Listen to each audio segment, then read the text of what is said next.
citizen in the advent of fake news and disinformation in my country. We need to work it out. We need to prove that we are the voice of the people. We are the media. We are the facilitators.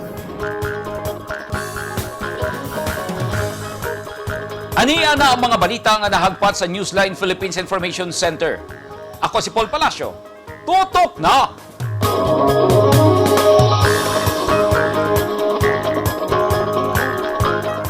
Sa mga headlines, AFP Armory sa Camp Evangelista, Cagayan de Oro City, ibalhin og laing lugar. Graduation rites sa Davao Oriental State University sa Mati City, giulan ug gibaha, viral sa social media.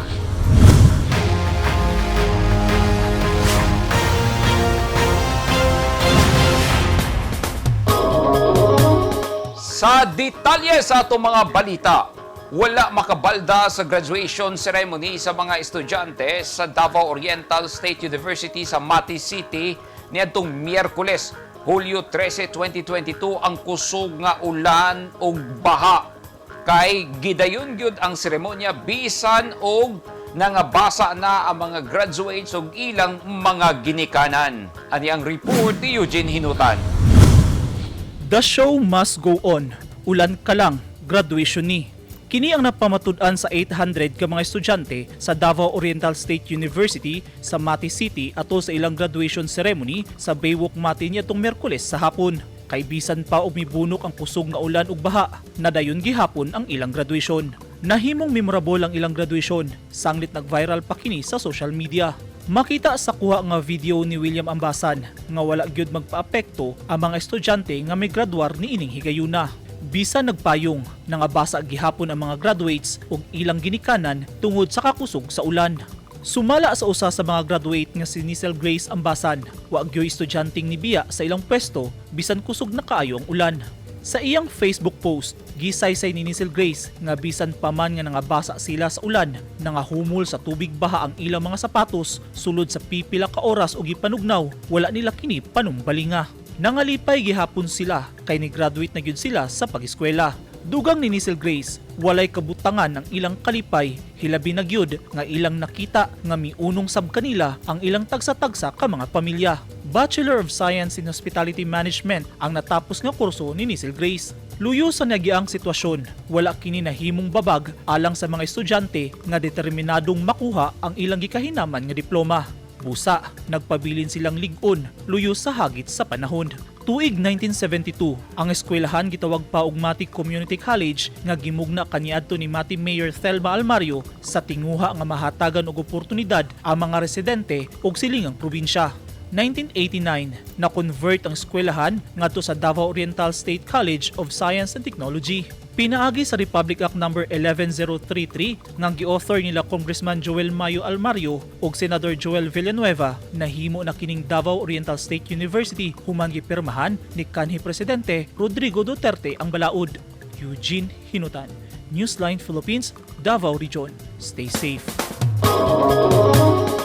Daghang barangay sa lungsod sa Alabel, Sarangani Province ang gibanla sa baha ug gatusan ka mga residente ang apektado. Naay balay nga gianod apan wala hinuoy gi-report nga naangin nga kinabuhi ang pagbaha tungod sa kusog nga ulan hatod sa low pressure area. Ani ang report ni Eugene Hinutan. Perting kusuga sa banla sa tubig baha sa sapa sa barangay poblasyon, Alabel, Sarangani Province kagahapon sa hapon. Sa cellphone video ni Karen, makita ang daghang balay nga gibaha ug hinay-hinay nga mitaas ang level sa tubig taod-taod. Gibanlas na sa baha kining usa ka balay. My God, Lord God! My God! Ah, Lord! Lord God! Hala! Balay ni Karen! Sumala ni Karen, 7 ka balay ang anaa sa ilang compound, apan ang iyang balayra ang gianod nga iyang nakuha og video. Sa record sa PDRRMO, 6 ka mga barangay apektado sa baha kagahapon sa Alabel. Gilangkuban kini sa poblasyon, Kawas, Ladol, Bagakay, Spring ug Alegria. Hasta ang National Highway sa barangay Ladol ug Kawas ang gilunupan sab. Dali sabdayong gipang-deploy ang mga rescuers o volunteers sa Alabel Municipal Disaster Risk Reduction and Management Office aron marespondihan ang mga residenteng naapektuhan sa baha. Mitabang sa pag-rescue ang mga pulis sa mga residenteng stranded sa baha, hilabi na sa National Highway. Dunasay na report nga nahugmak ang Mulo Suspension Footbridge sa Purok Upper 2, Barangay Poblasyon. Busa, gipahibalo ang mga residente nga likayan una ang pag-agi sa lugar. Dali sabdayon nga nagpahigayon og assessment ang mga engineers sa LGU Alabel sa nahugmak nga tulay kagahapon. Gibana-bana ang gatusan ka mga pamilya ang apektado sa baha nga temporaryong gipahikling sa nagkadayang evacuation center. Daling gipang-asikaso sa mga personahe sa Municipal Social Welfare and Development Office ug lokal nga gobyerno ang mga bakwit. Gipangtunulan sila og pasiunang hinabang sama sa pagkaon, banig, habol ug mga sanina. Subay sa impormasyon, sagad sa mga residente, walay nasalbar nga mga gamit nga nahumol sa lapok ug nangabasa sa tubig baha. Nagpahigayon sabdayon og profiling sa mga bakwit ang mga personahe sa Alabel MSWDO sama dinhi sa Ladol Covered Court. Anaasab sa evacuation center ang mga health worker o mga personahe sa Alabel Municipal Health Office nga nag-check up sa mga bata o mga senior citizens diin naghatag usab sila og mga tambal. Kaganihang buntag, gibisita ni Alabel Mayor Vic Paul Salarda ang mga bakwit sa Ladol Covered Court. Apil sa gisusi sa mayor ang sapa sa Ladol kaganihang buntag. Gisaysay sa mga residenteng namuyudol sa sapa nga ang baha kagahapon ang ilang makonsiderang pinakakusog nga baha nga ilang nasinatian sa lugar. Sa karon, padayon ang gihimong assessment sa mga hingtungdang ahensya aron masuta kung pilagyod ka mga pamilya ang apektado sa baha ug ang kinatibuk ang danyos sa kabtangan sa mga gipangbahaang barangay sa Alabel. Nagpasalamat ang LGU Alabel sa mga volunteers, rescue personnel, social ug health workers, mga miyembro sa kapulisan, BFP, Philippine Coast Guard ug mga opisyal sa barangay ug gidayeg ang epektibong koordinasyon ug kooperasyon sa katawhan. Subay sa weather update sa Pag-asa, low pressure area ang hinungdan sa nasinating kusog nga pag-ulan sa habagatang bahin sa Mindanao nga miresulta sa pagbaha. Eugene Hinutan, Newsline Philippines. Stay safe. Human sa nahitabong sunog ni adtong Martes sulod mismo sa Camp Evangelista sa Cagayan de Oro City, naglaraw karon ang Armed Forces of the Philippines nga ilang bag-uhon ang ilang armory o ibalhin ang lokasyon ni ini. Ani ang report ni Bobby Lagsa.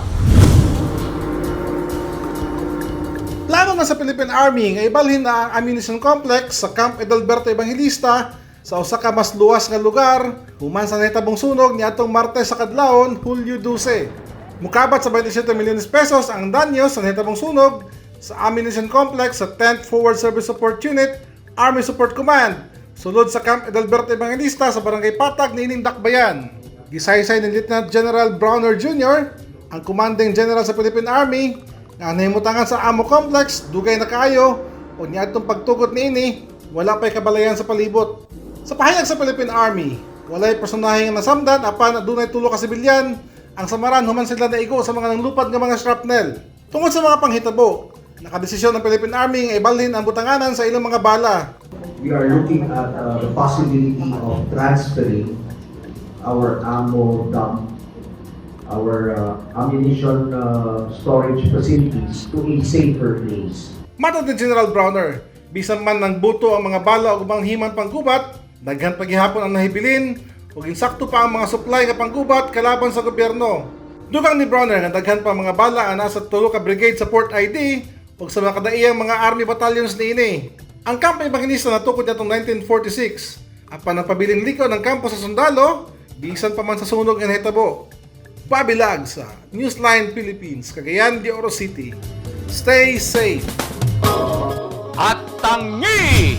Bayog Island sa Iligan City nga gilampurna sa bagyong Sendong himong tourist attraction. O mga health workers sa Tagum City nag-house to house sa ilang serbisyo. Ang mga taong dunay mga ginahambin nga mga grabing mga balatian o comorbidity, hilabi na ang mga senior citizen, sila ang mas delikado nga maigo sa coronavirus disease COVID-19. Busa dubling pag-amping ang himuon og tambali ang mga ginahambin nga mga sakit. Ang pagtumar sa Bilonga Gold Herbal Capsule is a food supplement makatabang aron mapunggan nga musamot ang mga balatian. Turmeric o luyang dilaw ang nag-unang sagol sa Bilonga Gold. Gisagulan og sodium ascorbate o vitamin C aron mas mulig-on ang immune system. Ang Bilonga Gold Herbal Capsule mapalit sa mga butika.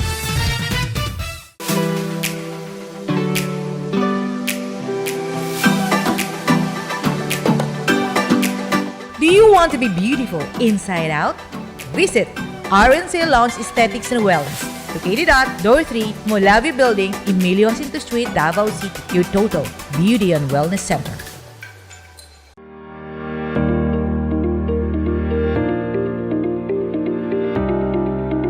Enroll now at Lyceum Philippines University Davao Campus.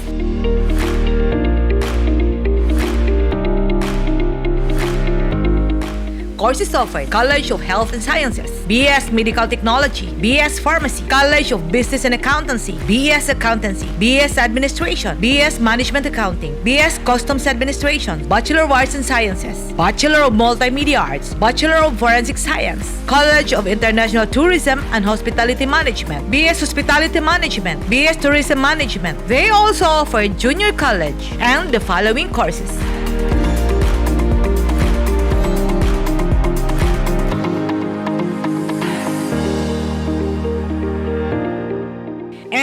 Now, LPU Davao offers Air Academy Drone Flight Training Program. Choose to take the lead. Choose LPU Davao. Enroll now.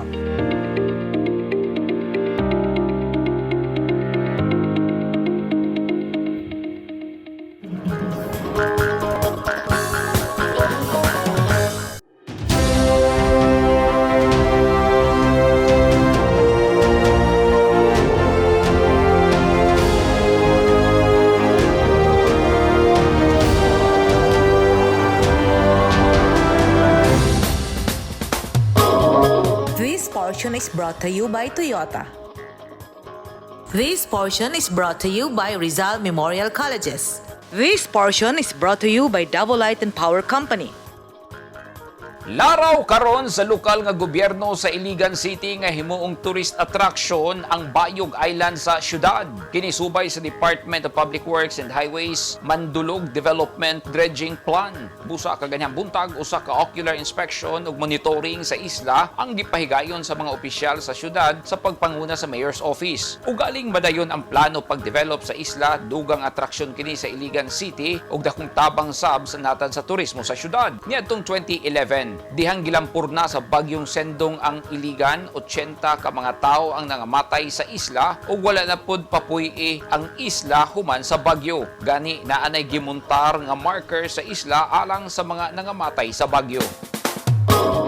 Gidala na gyud sa mga health workers sa Tagum City ngadto sa mga tugkaraan sa mga residente ang ilang serbisyo. Padayon ang mga personahe sa City Health Office sa ilang house visits, consultations ug check-up sa mga barangay sa syudad. Libreng gihatod ug gihanyag sa mga doktor ang mga health program sama sa Lunas Ginhawa, Eye Care Program, Health and Wellness for PWD and Senior Citizens, Smoking Cessation Program ug ang Balik Sigla Program ngadto sa mga residente sa matag barangay. Tumong niini nga mahatod yun mismo sa mga residente ang mga angay nga health services ug aron mapakusgan ang mga programang panglawas sa lokal nga gobyerno sa Tagum. Ang programa usa ka proyektong gisugdan ni Mayor Ray Uy niadtong tuig 2007. Nagmalampuson ang tulo ka adlaw nga Youth Leadership Summit sa 29th IB ug lokal nga gobyerno sa lungsod sa Kitcharao sa Agusan del Norte. Gihimo ang summit sa Municipal Agricultural Manpower Development Center sa Kitcharao. Tuyo niini nga malig-on ang leadership skills sa mga batan-on nga mamahimong tulay alang sa kalinaw sa usa ka lugar ug maggiya sa mga batan-on nga malayo sa krimen ug illegal nga droga. Usa sa mga partisipante ang nagpasalamat nga nakatambong siya sa aktibidad kay daghan siya og natun-an ug naglaom nga napaylaing summit nga ipahigayon. Nanghatag og food packs, tsinelas, used clothing ug livestock sa mga benepisyaryo sa ilang community outreach program sulod sa Camp Bilal Kurakura, Barangay Tamparan sa Munay, Lanao del Norte kagahapon ang mga pulis nga miyembro sa Police Regional Office 10. Apil sa mga serbisyo nga gihatag sa mga pulis kauban ang DOH-10, ang libreng medical check-up, libreng tambal ug naay vaccination kontra COVID-19. Samtang ang Bureau of Fisheries sa Region 10 nang gihatag og 30,000 ka fingerling sa tilapia. 100 packs sa vegetable seeds ang gihatag sa Department of Agriculture. Giatiman sab sa mga representante gikan sa Philippine Statistics Authority kon PSA ang mga dokumento sa mga residente sama sa national ID ug birth certificates. Ang lokal nga gobyerno sa Lanao del Norte nang apod-apod og 128 kasakong bugas nga tag 10 kilos ang sulod.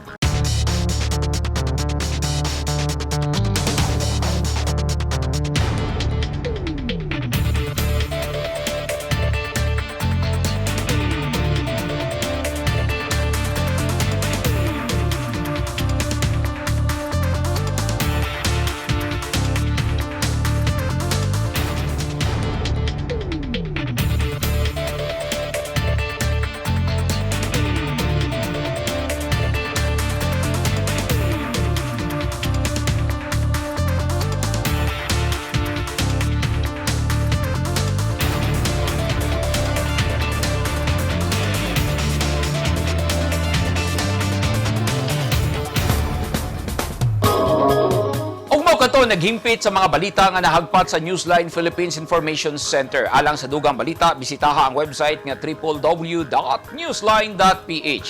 Sa Facebook page, Instagram, newsline.ph. Ug sa Twitter, newsline.ph. Kung aduna mo'y mga balita o impormasyon sa inyong tagsa-tagsa ka mga lugar, mamahimo ka na ninyong i-share pinagi sa Newsline Messenger. Masundan o sabi ninyo pinagi sa pag-subscribe sa YouTube channel sa Newsline Philippines. Ako si Paul Palacio. Daghang salamat and stay safe!